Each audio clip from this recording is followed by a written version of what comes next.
आखिरकार महागठबंधन में स्थिति को सुधारने की पहल शुरू हो चुकी है। कल हमने आपको बताया था कि 23 अक्टूबर को महागठबंधन की सभी पार्टियां साझा प्रेस कॉन्फ्रेंस कर सकती हैं और आज इस बात पर मुहर लग गई।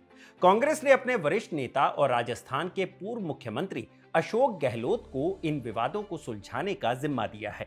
आज वो बिहार पहुंचे, लेकिन एक तरफ जहां अशोक गहलोत ये कहते नजर आए कि महागठबंधन में सब ठीक है, वहीं दूसरी तरफ पप्पू यादव ये राग अलाप रहे हैं कि महागठबंधन तभी जीत सकता है जब वो राहुल गांधी के नेतृत्व में चुनाव लड़ेगा। जब ये सब कुछ चल ही रहा था कि इस बीच मोहनिया से राजद की उम्मीदवार श्वेता सुमन का नामांकन रद्द हो गया। भाजपा की तरफ से चुनाव आयोग को एक शिकायत गई थी कि उन्होंने अपने डॉक्यूमेंट्स में एक गलत जानकारी दी है। आयोग ने जानकारी को गलत पाया और नामांकन रद्द कर दिया। तो आज के सभी घटनाक्रम महागठबंधन से ही है, क्योंकि एनडीए अपना सारा कुछ सेटल करके चुनाव प्रचार में लग गई है। नमस्कार, मेरा नाम है भूपेंद्र सोनी और आप देख रहे हैं बिहार चुनाव को लेकर हमारा bulletin election watch. Ashok Gehlot आज 22 अक्टूबर की सुबह पटना पहुंचे थे, जहां उन्होंने बिहार विधानसभा चुनाव के संदर्भ में महागठबंधन की सीट बंटवारे को लेकर जारी विवाद पर डैमेज कंट्रोल किया। कांग्रेस हाईकमान ने उन्हें इस विवाद को सुलझाने और डैमेज कंट्रोल करने का जिम्मा सौंपा है। पटना एयरपोर्ट पर पत्रकारों से बातचीत में उन्होंने कहा कि महागठबंधन में सब कुछ ठीक चल रहा है और 243 सीटों में से मात्र 5-10 सीटों पर मामूली विवाद या फ्रेंडली फाइट हो सकती है, जिसे बड़ा मुद्दा बनाने की जरूरत नहीं। उन्होंने जोर देकर कहा कि कार्यकर्ताओं का उत्साह स्वाभाविक है और 1-2 दिनों में सभी भ्रम दूर हो जाएंगे। इस दौरान उनके साथ कांग्रेस के प्रभारी कृष्णा अल्लावरू भी मौजूद थे। 243 सीटें हैं। इतने बड़े महागठबंधन में 5-10 सीटों पर नई बात नहीं है। किसी भी प्रदेश में अगर अलायंस होगा तो हो सकता है कुछ सीटों पर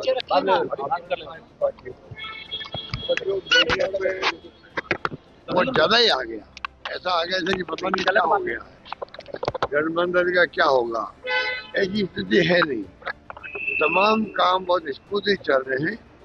आपको खुद को महसूस होगा 1-2 दिन के अंदर जो भी कंफ्यूजन है तमाम सब स्पष्ट हो जाएंगे। सर, ये फ्रेंडली फाइट कही जाएगी महागठबंधन की 12 सीटों पर? आपने समझे कुछ पता नहीं कितना रहेगा। अभी तो कल शाम तक का वक्त है।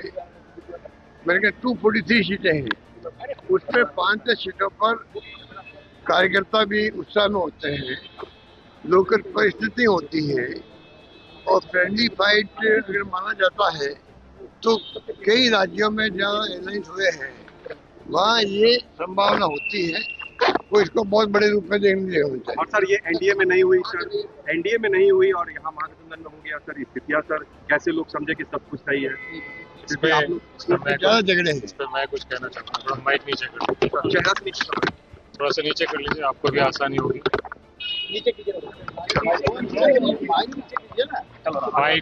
फाइट है अभिषेक, बिहार में फाइट है, 243 सीटों पे है, एनडीए के साथ है, बीजेपी और जेडीयू के साथ है। बिहार की जनता के भविष्य के लिए फाइट है। महागठबंधन एकजुट है और बिहार के लोगों के लिए, उनकी समस्याओं के लिए, उनके बच्चों के भविष्य के लिए 243 सीटों पे बीजेपी और जेडीयू के साथ लड़ाई है और इसको हम मजबूती से लड़ेंगे। शुक्रिया। इसके बाद अशोक गहलोत ने राजद प्रमुख लालू प्रसाद यादव और नेता प्रतिपक्ष तेजस्वी यादव से लगभग 1 घंटे की बैठक की, जिसमें सीट शेयरिंग के मुद्दे पर चर्चा हुई। बैठक के बाद उन्होंने कहा, हमारी अच्छी चर्चा हुई, कल प्रेस कॉन्फ्रेंस में सारे भ्रम दूर हो जाएंगे। महागठबंधन एकजुट होकर चुनाव लड़ रहा है। गहलोत कांग्रेस के बिहार पर्यवेक्षक के रूप में यहां डैमेज कंट्रोल के लिए भेजे गए हैं ताकि गठबंधन में एकता बनी रहे। हालांकि लालू यादव के साथ मुलाकात के बाद उनके बयान से यह स्पष्ट नहीं हो पाया कि दूसरे चरण में जहां पर भी महागठबंधन के बीच तकरार है, उन सीटों पर नॉमिनेशन विथड्रॉ कर लिए जाएंगे या नहीं। भाई अच्छी बात हो गई है। कल प्रेस कॉन्फ्रेंस है, उसके अंदर तमाम क्लैरिटी रहेगी, कंफ्यूजन है वो समाप्त हो जाएगा। पूरा महागठबंधन एकजुट होकर चुनाव मैदान में उतर रहा है। पूरा थोड़ा एक कंफ्यूजन पैदा कर दिया गया, वो दम नहीं है। 243 सीटें हैं बिहार में, अब 243 सीटों में 5-10 सीटों में तो लोकल इश्यू भी होते हैं, कैंडिडेट का परसेप्शन भी होता है और फ्रेंडली फाइट हो सकती है, मैं कोई दिक्कत नहीं है। इधर पप्पू यादव लगातार अलग सुर छेड़े हुए हैं। जहां अशोक गहलोत आपसी सहमति से समस्या का हल निकालने की बात कर रहे हैं, वहीं निर्दलीय सांसद पप्पू यादव ये अपील कर रहे हैं कि फ्रेंडली फाइट से गलत संदेश जा रहा है। इसलिए राजद को चाहिए कि वो हर उस सीट से अपने नॉमिनेशन विथड्रॉ करवा ले जो सीटें कांग्रेस की हैं। उन्होंने महागठबंधन के नेताओं से ये अपील भी की कि बिहार चुनाव की ये लड़ाई नरेंद्र मोदी वर्सेस राहुल गांधी दिख रही है, इसलिए नेतृत्व राहुल गांधी के हाथों में होना चाहिए। सुनिए पप्पू यादव ने क्या कहा। नरेंद्र मोदी वर्सेस राहुल गांधी ही सामने में दिख रहा है लोगों को, और ऐसा होता है तो इंडिया गठबंधन को ज्यादा बेनिफिट मिलेगा, ये मैं समझता हूं, मेरी व्यक्तिगत राय भी है। और जो हमारे नेता का परसेप्शन है, नेता की जो आइडियोलॉजी है, कांग्रेस का जो परसेप्शन है, उसमें हर परिस्थिति में राहुल गांधी जी के संघर्ष और उनके चेहरे पर ही लड़ने में इंडिया गठबंधन को बेनिफिट है। सीट बाय सीट आप चुनाव प्रचार शुरू कर चुके हैं कांग्रेस उम्मीदवारों के लिए। दीपांकर जी का कहना है पप्पू यादव तो कांग्रेस पार्टी है नहीं, ना वो कांग्रेस पार्टी में है, तो उनके कहने का मतलब तो कुछ है नहीं। देखिए, दीपांकर जी सही माने में हम कांग्रेस पार्टी में नहीं है। क्या बात कर रहे हैं? मैं सही माने में कांग्रेस पार्टी में एसोसिएट मेंबर हूँ, बिल्कुल साफ है। कांग्रेस पार्टी में अब दीपांकर जी की क्या राय है मुझको नहीं पता।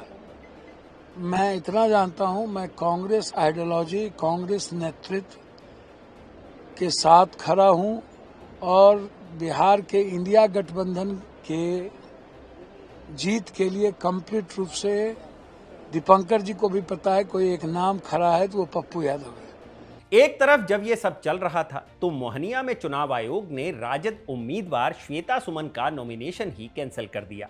भाजपा की तरफ से उनके खिलाफ ये शिकायत की गई थी कि उन्होंने अपने एफिडेविट में गलत पता दिया है। वो चंदौली की रहने वाली हैं, लेकिन अपना पता बिहार का लिखवाया था। हालांकि श्वेता सुमन ने साल 2020 में भी नामांकन किया था, जिसमें उनका पता चंदौली ही था। चुनाव आयोग ने शिकायत को सही पाया और उनका नॉमिनेशन रद्द कर दिया गया, जिसके बाद श्वेता सुमन का एक वीडियो सामने आया है जिसमें वो अपना नामांकन रद्द होने के बाद रोती हुई नजर आ रही हैं। है उनका भी सर्टिफिकेट, उनका भी जाति प्रमाण पत्र लगा हुआ था, लेकिन उनका हो गया, लेकिन मेरा नहीं हुआ। क्यों? क्योंकि भाजपा को और उनके उम्मीदवार को मुझसे डर है, मेरे पार्टी से डर है और राष्ट्रीय जनता दल की सरकार आने से डर है, इसलिए वो अन्याय कर रहा है। अभी सोच लीजिए कि जब व्यक्ति को चुनाव लड़ने नहीं दिया जा रहा है, लोकतंत्र में उसको ये अधिकार नहीं है, तो आप सोचिए कि जब उनकी सरकार आएगी पूरी तरीके से तो वो क्या करने वाले, बिहार का नाश करने वाले हैं वो। तो अब आरोप लगाया था कि मेरा जाति प्रमाण पत्र, मैं यूपी की हूँ, मेरा जाति प्रमाण पत्र यूपी का नहीं होकर के मैं यहाँ की मूल निवासी नहीं हूँ, जबकि मैं 20 सालों से मैं यहाँ पे रह रही हूँ। कार्यालय से यहाँ तक कि दिल्ली से प्रेशर लगातार सीओ पे, आरओ पे बनाया जा रहा था और सीओ मजबूर हो गए, आरओ ने मजबूर होकर ये डिसीजन दिया है। उन्होंने कहा कि हम मजबूर हैं और डीएम का भी लगातार प्रेशर आ रहा है और इन्होंने अंदर बंद कमरे में आरओ ने कहा कि मैं मजबूर हूँ, मैं कुछ नहीं कर सकता। फिर आरओ किस लिए है, किस लिए फिर आप बनाए हैं चुनाव आयोग को? आप सर्टिफिकेट दीजिए ना, अपने कैंडिडेट को सर्टिफिकेट दीजिए। चुनाव का क्यों, लोकतंत्र का क्यों आप मजाक उड़ा रहे हैं? फिर ऐसे किसका प्रेशर था इनके ऊपर?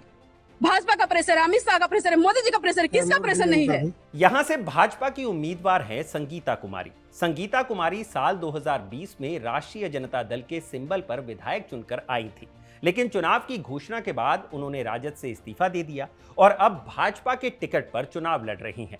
राजद अब इस पर विचार कर रही है कि वो किस उम्मीदवार को अपना समर्थन देंगे। खबरों में आगे बढ़ते हैं। तेजस्वी यादव ने आज बहुत दिनों बाद कोई प्रेस कॉन्फ्रेंस की। ये सीट शेयरिंग विवादों पर नहीं थी। जब उनसे पूछा भी गया तो उन्होंने कहा कि कल के साझा प्रेस कॉन्फ्रेंस में सारी जानकारी दे दी जाएगी। तेजस्वी ने इस प्रेस कॉन्फ्रेंस में घोषणा की कि उनकी सरकार आने पर जीविका दीदी को 30,000 रुपए प्रति महीना वेतन की स्थायी नौकरी दी जाएगी। उन्होंने कहा कि सरकार की गलत नीतियों के कारण शारीरिक, मानसिक और आर्थिक शोषण झेल रही जीविका दीदियों के जीवन में गुणात्मक परिवर्तन लाने के लिए ये ऐतिहासिक घोषणाएं की गई हैं। अब ये घोषणा जो तेजस्वी यादव ने की है, ये चुनाव में उनके तरफ से कोई मास्टर स्ट्रोक साबित होती है या नहीं, ये चुनाव परिणाम बता देंगे। सुनिए तेजस्वी ने क्या कहा। ये एक ऐतिहासिक पल है, जो एक ऐतिहासिक घोषणा हम करने जा रहे हैं। ये हमारा प्रण है और जो कह रहे हैं वो ज़रूर ये होगा और कर करके हम लोग दिखाने का काम करेंगे। उन सभी जीविका दीदियों की बात को सुनकर के हम लोगों ने राय मशवरा करके, अध्ययन करके, साइंटिफिक तौर पर हम लोगों ने निर्णय लिया है कि जितनी जीविका सीएम दीदियां हैं यानी कम्युनिटी मोबिलाइजर्स हैं, उन सभी सीएम दीदियों को स्थायी कर उन्हें सरकारी कर्मचारी का दर्जा देकर उनके वेतन को 30,000 प्रति माह हम लोग करेंगे। ये कोई मामूली घोषणा नहीं है, ये कई वर्षों से हमारी जीविका दीदियों की मांग रही है कि जीविका दीदियों को स्थायी किया जाए। आज हम कह रहे हैं कि जितनी जीविका दीदी, जितनी सीएम दीदियां हैं, उनको स्थायी किया जाएगा और 30,000 रुपये प्रति माह हमारी सरकार बनने पर उन जीविका सीएम दीदियों को दिया जाएगा। इस घोषणा से याद आया कि महागठबंधन के दलों में साझा घोषणा पत्र को लेकर भी विवाद चल रहा है। चुनाव में बामुश्किल 2 सप्ताह का समय बचा है, लेकिन अब तक इनकी तरफ से मैनिफेस्टो भी जारी नहीं किया गया है। अब कल का दिन काफी अहम होने जा रहा है। कल नॉमिनेशन विथड्रॉल का आखिरी दिन होगा। आज सीपीआई और राजद के शीर्ष नेताओं के साथ अशोक गहलोत को कई बैठकें करनी पड़ सकती हैं। अब बात बन पाती है या नहीं, वो कल प्रेस कॉन्फ्रेंस में पता चल ही जाएगा। नहीं तो उन्होंने ताजा स्थिति को स्वीकार करते हुए इतना तो कह ही दिया है कि 5-10 सीटों पर फ्रेंडली फाइट से महागठबंधन की एकता पर कोई असर नहीं पड़ेगा। फिलहाल ऐसी 10 सीटें हैं जहां महागठबंधन के 2 दल आमने सामने हैं। राजद और कांग्रेस 6 सीटों पर, सीपीआई और कांग्रेस 3 सीटों पर और वीआईपी और राजद 1 सीट पर आमने सामने है। अब कल जो साझा कॉन्फ्रेंस होगी उसके बाद स्थिति साफ होगी। कल क्या बात होती है, कल क्या अपडेट्स आते हैं, वो भी लेकर हम आप तक हाजिर होंगे। आज का इलेक्शन वॉच यहीं तक। ये इलेक्शन वॉच का एपिसोड लिखा था मेरे साथी ऋषिकेश ने और इसे कैमरा के पीछे रिकॉर्ड किया है इरशाद ने। मैं हूं भूपेंद्र सोनी, आप देख रहे हैं खबर गांव। शुक्रिया।